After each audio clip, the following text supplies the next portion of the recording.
Good morning.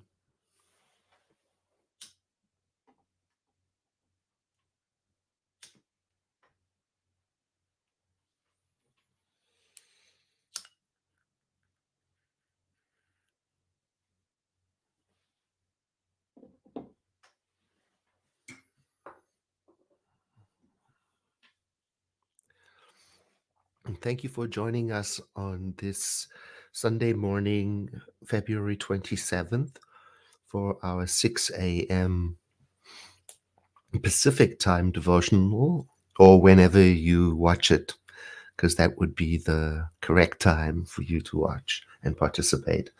I light these candles symbolically as a reminder to me of what I think of as part of my duty in life to bring the light of the understanding into the world. And I don't think there is a more pressing time this year than there is today to do that with what is going on in the world.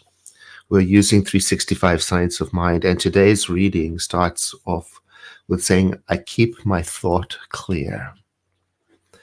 And I take that to be my duty as well, as best as I can. And the scriptural quote is from a very beloved quote in our movement from Romans 12, verse 2. Be ye transformed by the renewing of your mind. And that's what we've been doing since we started this journey together, renewing our mind before we embrace the day. Now, I encourage you to go online and look at Romans, the whole chapter 12, because in it is a lot of appropriate inspiration for today. It gives instructions about how to think about those people who are enemies, that we've cast as enemies, and how to love one another in the presence of wrongdoing. And more importantly, how we are all part of the same body in consciousness, just as we might have hands and feet and fingers and toes that all belong to the same body, but with different expressions. It's a beautiful chapter, the whole chapter to read. I would read that Romans chapter before I would read Dr. Holmes's words. And I know this might sound sacrilegious to some people, but I do not like today's reading. I think that there are some excellent ideas about the renewing of the mind, but I think the treatment of emotions comes from a different era. And I think that if you've been with me for this journey, you know that I am not an advocate for suppressing messy feelings or messy emotions, or squashing down sadness with intellect. I'm not. For example, right now in the world, I don't mind saying at all that I'm saddened by the realization that, as one colleague pointed out, that during the season for nonviolence recently, the world is experiencing conflict in more than 70 locations on the planet. And the war in Europe brings this sharply to my attention, like the themes for the season for nonviolence, as my colleague pointed this out to me, it's really struck me, were harmony, friendliness, respect, and generosity. And surely it must cause a person to question if our spiritual work is having the beneficial impact on the world that we desire. Now, I believe it does, based on our teaching that consciousness is cause. So, in light of what's happening in the world, I feel called to double down on my spiritual practice, to keep it going, to reinforce my support in consciousness and my advocacy for peace everywhere. When I do read the news, I'm saddened by what appears to be an overarching concern about economic impact of war, over the impact on life, families, children, environment, habitat. So in my doubling down, I light this candle and I stand in consciousness. And I'll say we, I'm not talking for you, but if it's true for you, then include yourself. We stand with people everywhere who are standing for peace. We stand with people everywhere who are protesting violence. We stand with people everywhere who are praying for all leadership and all government and all people. And we stand with people everywhere who dare to grieve the use of violence as a mean to dominate or control or to attain economic security. And we also stand quite humbly with people everywhere who can look into their personal and national history of complicity in violence as a means to an end. That's the renewing of the mind, because in doing this reflection, we stand with people who don't lose courage when they do their introspection or their hope for a better, safer world. And we stand with people who help in times of crisis. And we stand with people who refuse to celebrate death, no matter how that form of death comes. So in the spiritual practice today, I also feel called to open my heart to other places in the world too.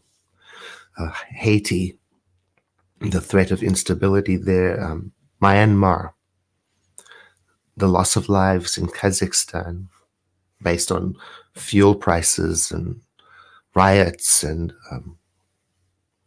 Colombia, Venezuela on the border, and Nicaragua and Burkina Faso, and the displaced Syrians, and now hundreds of thousands of displaced Ukrainians who are fleeing invasion of their country. So I'm opening my heart, and I want to feel the feelings that go with this, so that I can be reminded to double down in prayer. I'm even more interested in this daily devotional time with you now. Meditations, joining with other faith groups wherever I can, singing hymns of peacemaking, and to trust the power that there is in this spiritual practice to help mend this feeling of helplessness, and to do it so that I can build my trust in the power of spiritual practice and how it does contribute something to the world.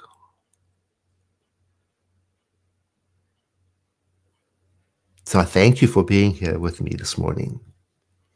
And I take a look at these lights and I think of them as a symbol of my standing for peace and standing with people wherever they are on the planet where there is violence, and opening my heart as much as I can and refusing to lose courage.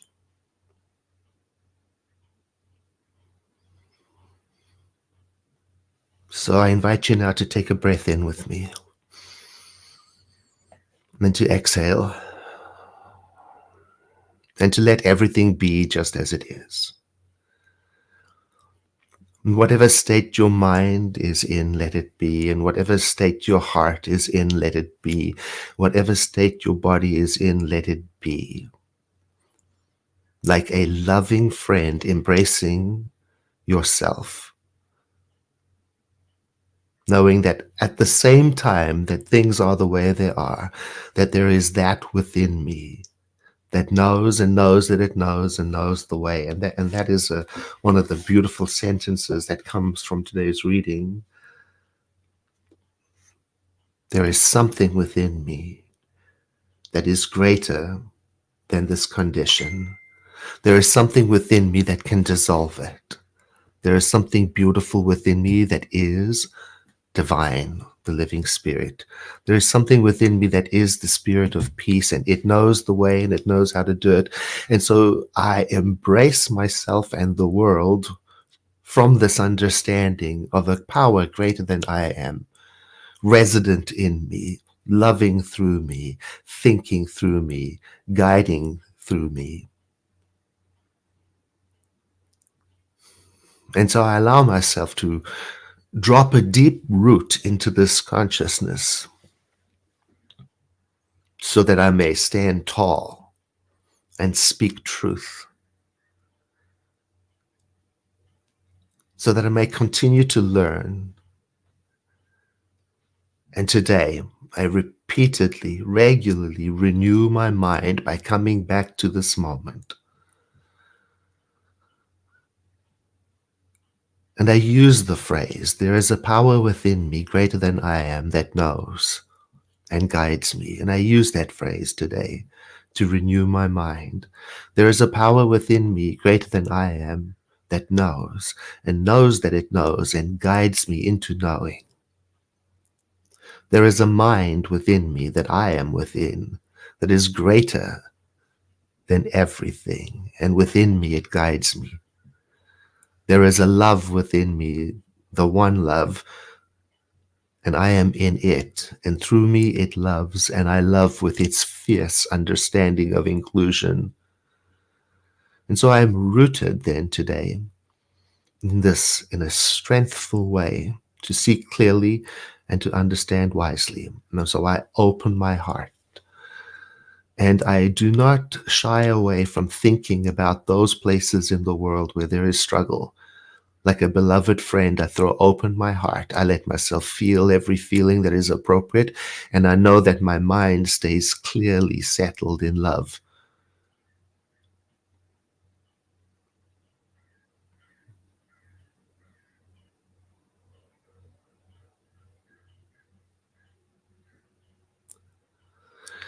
And so in this moment of devotion, I make space too for inquiry as I ask of that mind that surrounds me and is in me, what is mine to do today?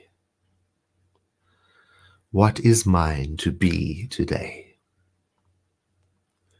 What is mine to know today?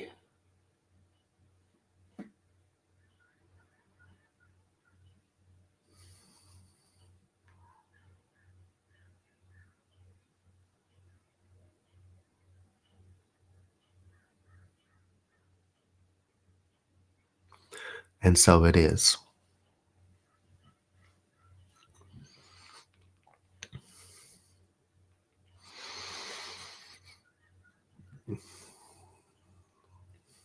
I have heard from many people saying that they have taken the invitation to contact the World Ministry of Prayer, and I love that. The description for and the link to the World Ministry of Prayer is in the broadcast description, and this would be a great time to double down, increase the spiritual support for self, knowing that that which I do for myself, I'm doing for the world. So contact the World Ministry of Prayer, request a prayer, and give yourself a beautiful gift. And I thank you very much for sharing this post and for letting everybody in your sphere of influence know how we practice by sharing the link with them. Have a blessed day.